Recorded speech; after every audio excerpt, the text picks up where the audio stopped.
ನಿಮ್ಮೆಲ್ಲರಿಗೂ ಶರಣು. ನಾನು ನಿಮ್ಮ ಸುದರ್ಶನ್ ಸಂಚಾರಿ. ನಿಮ್ಮೆಲ್ಲರಿಗೂ ತಿಳಿದಿರೋ ಹಾಗೆ ನಾನು ಸೈಕಲಲ್ಲಿ ವಿಶ್ವ ಪರ್ಯಟನೆ ಮಾಡ್ತಾ ಇದ್ದೀನಿ. ಇವಾಗ ಸದ್ಯಕ್ಕೆ ನಾನು ನನ್ನ 9ನೇ ದೇಶ ಶ್ರೀಲಂಕಾದಲ್ಲಿದ್ದೀನಿ.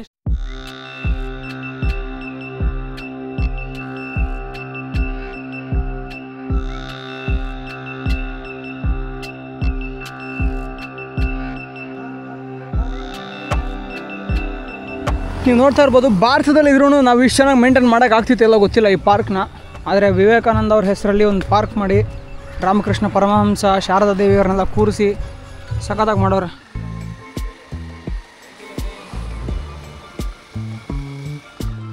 ಗುರು, ಈ ಒಂದು ವಿಗ್ರಹಕ್ಕೋಸ್ಕರ ನಾನು ಎಷ್ಟು ಹುಡುಕಿದ್ದೀನಿ ಗೊತ್ತಾ?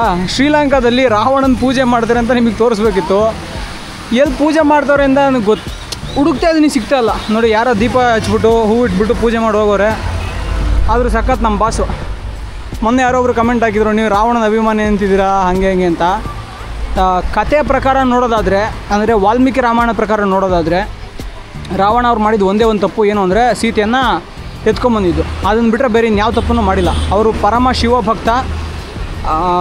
ಮತ್ತು ಅವ್ರ ಬಗ್ಗೆ ಹೊಗಳ್ತಾ ಹೋದರೆ ಮುಗಿಯೋದೇ ಇಲ್ಲ, ಅಷ್ಟೊಂದಿದೆ. ಅವ್ರು ಮಾಡಿದ್ದು ಒಂದೇ ಒಂದು ತಪ್ಪು ಅಂದರೆ ಅವರು ಸೀತೆಯನ್ನು ಅಪಹರಿಸ್ಕೊಂಡು ತೊಗೊಂಬಂದಿದ್ದು. ಅದನ್ನು ಬಿಟ್ಟರೆ ಅವ್ರು ಬೇರೆ ಇನ್ಯಾವ ತಪ್ಪನ್ನು ಮಾಡಿಲ್ಲ. ಸೊ ಹಂಗಾಗಿ ನನಗೆ ಯಾವಾಗಲೂ ರಾವಣ ಅಂದರೆ ಫೇವ್ರೇಟ್. ಆಮೇಲೆ ಸೀತೆಯವ್ರನ್ನ ಎತ್ಕೊಂಡು ಶ್ರೀಲಂಕಾದಲ್ಲಿ ಇಟ್ಕೊಂಡಿದ್ರು ಅವ್ರ ಪರ್ಮಿಷನ್ ಇಲ್ಲದೆ ಟಚ್ ಕೂಡ ಮಾಡಿರಲಿಲ್ಲ.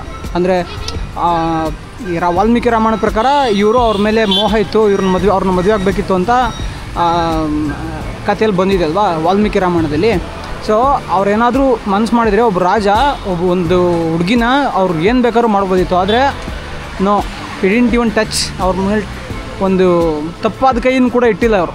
ಸೊ ಹಾಗಾಗಿ ನನಗೆ ಇವ್ರು ಅಂದರೆ ತುಂಬ ಇಷ್ಟ. ನಾವು ಇವಾಗ ಇಲ್ಲಿ ಏನಾದ್ರು ತಿಂದೋಣ ಅಂತ ಬಂದಿದ್ದೀವಿ. ಇವಾಗೆಲ್ಲ 6 ಗಂಟೆಗೆ ತಿಂತಾಯಿದ್ದೀನಿ ನಾನು, ದಿನಕ್ಕೆ 2 ಊಟ ಆ ಥರ. ಇಲ್ಲಿ ಮೊಟ್ಟೆ ಹಾಕಿ ಅಪ್ಪಮ್ಮ ಹಾಕೋದಕ್ಕೆ ಹೇಳಿದ್ದೀನಿ. ಇಲ್ಲಿ ಅಪ್ಪಮ್ಮ ಅಂತ ಮಾಡ್ತಾರೆ, ಸಖತ್ತಾಗಿರುತ್ತೆ ಅದು.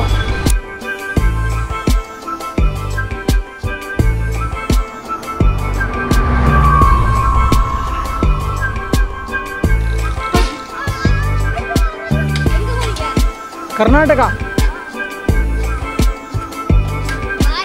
ಬಾಯ್ ಬಾಯ್.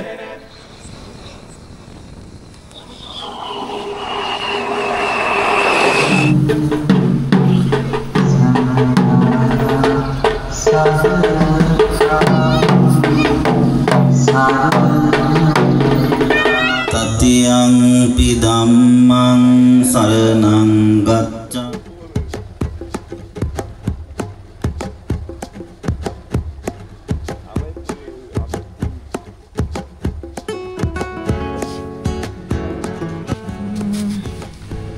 పేరు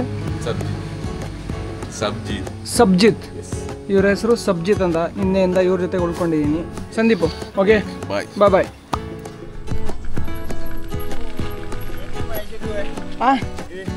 ಇದು ಮುಳಗ ಸುತ್ತಿಡ್ರಿ. ಹಾಂ, ಕರ್ನಾಟಕ தெரியுமா? இல்லை, ஸ்ரீலங்காவில் சுத்த வந்திருக்கேன். ரோடு மிஸ் ஆயிடுச்சு. மெயின் ரோடில் போயிட்டு போகிற இந்த ரோடு மேலே.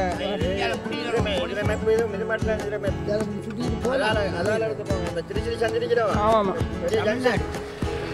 இல்லை கர்நாடகா. அடுத்த மாநிலம்.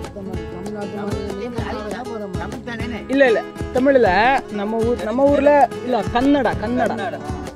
வேறு அங்கே வேறு ஸ்டேட் இருக்குது, வேறு நாடு இருக்குது. வேறு நாடில் வேறு மொழி பேசுவாங்க. இந்தியாவுக்குள்ளே நிறைய நாடு இருக்குது. ஸோ நம்மளோட நாடோட பேர் வந்து கர்நாடகா. நாம் பேசுகிறது கன்னடா. என்னடா டிஎல் இருக்கா? டிஎல்டா லைசன்ஸ். வண்டி ಲೈಸೆನ್ಸ್ ಇಲ್ಲ, ಎಬ್ಡಿ ವണ്ടി ಓಟಡಾ? ಹಾಂ, ನೀವು ಇಲ್ಲಿ ನೋಡುತ್ತಿರುವುದು ಮೀನನ್ನು ಒಣಗಿಸುವಂತಹ ಕಾರ್ಯ. ಬಹುತೇಕ ಎಲ್ಲ ಸಮುದ್ರ ತೀರದ ಪಕ್ಕದಲ್ಲಿ ಈ ಥರದನ್ನು ನಾವು ನೋಡೋಕ್ಕೆ ಸಿಗುತ್ತೆ. ಏನಕ್ಕೆ ಅಂತಂದರೆ, ಮೀನುಗಾರರಿಗೆ ಯಾವಾಗೆಲ್ಲ ಫ್ರೆಶ್ ಮೀನು ಸಿಗೋದಿಲ್ವೋ ಅವಾಗ ಅವರು ಒಣ ಮೀನನ್ನು ಪ್ರೋಟೀನ್ ಸೋರ್ಸ್ ಆಗಿ ಬಳಕೆ ಮಾಡ್ತಾರೆ. ಇದನ್ನು ಹೇಗಪ್ಪ ತಯಾರು ಮಾಡ್ತಾರೆ ಅಂತ ನೋಡೋದಾದರೆ, ಮೊದಲನೇದಾಗಿ ಇವರು ಮೀನನ್ನು ಸಮುದ್ರಕ್ಕೆ ಹೋಗಿ ಹಿಡ್ಕೊಂಬರ್ತಾರೆ. ಹಿಡ್ಕೊಂಬಂದಾದ್ಮೇಲೆ ಅವುಗಳನ್ನ ಚೆನ್ನಾಗಿ ಈ ಥರ ಕಟ್ ಮಾಡಿಬಿಟ್ಟು ಒಂದು ದಿವಸ ಉಪ್ಪಲ್ಲಿ ಹಾಕ್ಬಿಟ್ಟು ಅದನ್ನು ನೆನೆ ಇಡ್ತಾರೆ. ನಾವು ಉಪ್ಪಿನಕಾಯಿಗೆ ನೆನೆ ಇಟ್ಟಾಗೆ ನೆನೆ ಇಡ್ತಾರೆ. ಒಂದು ದಿವಸ ಆದಮೇಲೆ ಅದನ್ನು ಎತ್ಕೊಂಡು ಹೋಗ್ಬಿಟ್ಟು ಸಮುದ್ರದ ನೀರಲ್ಲಿ ತೊಳೆದ್ಬಿಟ್ಟು ನಂತರ ಅದನ್ನು ಒಣಗಿಸ್ತಾರೆ. ಚೆನ್ನಾಗಿ ಬಿಸಿಲು ಬಿತ್ತು ಅಂದರೆ ಒಂದು ದಿವಸ, ಸ್ವಲ್ಪ ಕಡಿಮೆ ಬಿಸಿಲು ಬಿತ್ತು ಅಂದರೆ 2 ದಿವಸ ಒಣಗಿಸ್ತಾರೆ. ಒಣಗಿಸ್ಬಿಟ್ಟು ಒಣಗಿಸ್ದಾಗ ಏನಾಗುತ್ತೆ ಗೊತ್ತಾ, ನಿರ್ಜಲೀಕರಣ ಕ್ರಿಯೆ ನಡೆಯುತ್ತೆ. ಅಂದರೆ ಇದರೊಳಗಿರುವಂತಹ ನೀರು ಹೊರಗಡೆ ಬರುತ್ತೆ. ನೀರು ಹೊರಗಡೆ ಬಂದಾಗ ಮಾಂಸ ಕೆಡದೆ ಹಾಗೆ ಇರುತ್ತೆ. ಇದು ಈ ನಡೆಯುವಂತಹ ಪ್ರಕ್ರಿಯೆ. ಇವರು ಇದನ್ನು ಎಷ್ಟು ಹಣಕ್ಕೆ ಖರೀದಿ ಮಾಡ್ತಾರೆ ಅಂತ ನೋಡೋದಾದರೆ 1 kg 500 ರೂಪಾಯಿ ಹಾಗೆ ಖರೀದಿ ಮಾಡ್ತಾರೆ. ಈ ಮೀನೆಲ್ಲ ಸಮುದ್ರದ ದಡದಲ್ಲಿ ಸಿಗುವಂಥ ಮೀನೆಲ್ಲ, ಆಳ ಸಮುದ್ರದಲ್ಲಿ ಸಿಗುವಂತಹ ಮೀನು. ನೋಡ್ತಾ ಇರ್ಬೋದು ಉಪ್ಪು ಹಾಕಿ ಮುಳುಗಿಸಿಡುವಂತಹ ಕಡೆ ಹೇಗಿದೆ ಅಂತ.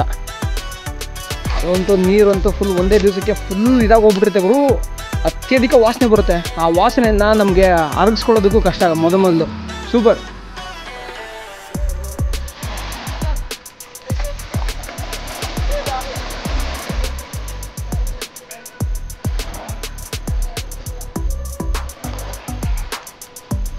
ನೋಡ್ತಾ ಇದ್ದೀರಾ Lanka IOC, Lanka Indian oil corporation, Trincomalee oil terminal. ಇಲ್ಲಿ ನಮ್ಮ ಮಂಗಳೂರಲ್ಲಿ ಯಾವ ಥರ ಆಯಿಲ್ ಟರ್ಮಿನಲ್ ಇದೆಯೋ ಅದೇ ಥರ ಆಯಿಲ್ ಟರ್ಮಿನಲ್ ಇರುತ್ತೆ.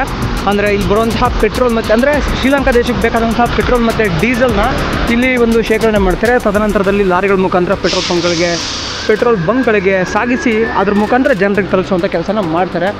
ಇಂಡಿಯನ್ ಆಯಿಲ್ ಕಾರ್ಪೊರೇಷನ್ ಅವ್ರದ್ದು ಶ್ರೀಲಂಕಾದಲ್ಲಿ ಕೂಡ ಬ್ರಾಂಚ್ ಇದೆ ನೋಡಿ. ಇವು ನಾಡಲ್ಲಿರೋ ಜಿಂಕೆ ತಿಂದು ಒಬೆಸಿಟಿ ಬಂದ್ಬಿಟ್ಟಿದೆ ಹೋಗಿ. ಆ ಕಾಡಲ್ಲಿರೋ ಜಿಂಕೆ ನಾವು ಮುಟ್ಟಿದ್ರೆ ಮುಟ್ಸ್ಕೊಳ್ಳೋದೇ ಇಲ್ಲ ನೋಡಿ. ಜನ ಇವಾಗ ಫುಲ್ ಅಭ್ಯಾಸ ಮಾಡಿಸ್ಬಿಟ್ಟವ್ರೆ.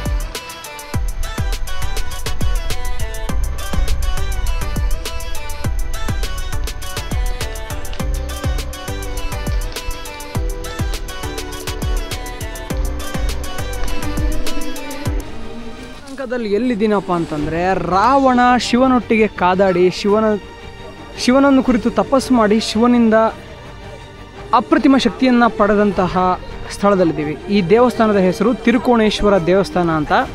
ಇನ್ನು ನನ್ನ ಶ್ರೀಲಂಕಾ ಟ್ರಿಪ್ ಸ್ಪಾನ್ಸರ್ಸ್ ಬಗ್ಗೆ ಮಾತಾಡೋದಾದರೆ, ಮೊದಲನೇದಾಗಿ ಕಾಡ್ಗಲ್ ರೆಸಾರ್ಟ್ ಅವ್ರದ್ದು ಬೆಂಗಳೂರು ಹತ್ರ ಒಂದು ಪ್ರಾಪರ್ಟಿ ಇದೆ. ನೀವು ಅಲ್ಲಿ ಹೋಗ್ಬಿಟ್ಟು ಔಟಿಂಗ್ ಎಲ್ಲ ಮಾಡ್ಬೋದು. ಅದಾದ ನಂತರ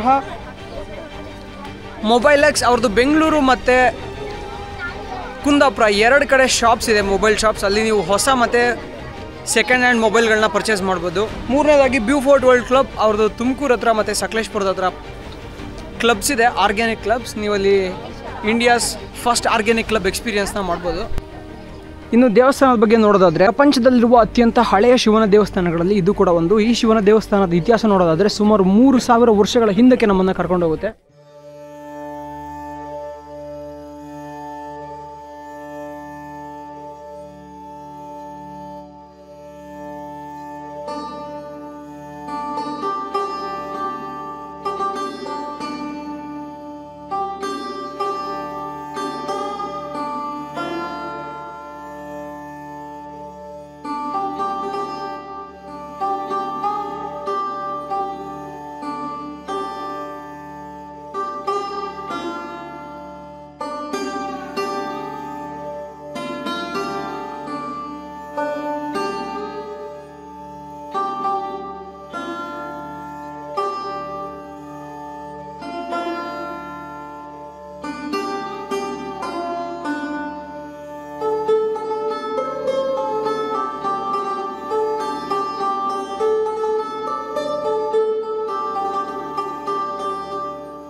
ರಾವಣನ ವೆಟ್ಟು ಅಂತಿದೆ ಇಲ್ಲಿ. ಏನಂತಂದರೆ, ಯಾವಾಗ ರಾವಣನ ಮಾತನ್ನು ಕೇಳಲ್ಲ ಶಿವ, ಎಷ್ಟೇ ಹಠ ಯೋಗ ಮಾಡಿದ್ರೂ ಶಿವ ರಾವಣರಿಗೆ ವರ ಕೊಟ್ಟಿರಲ್ಲ.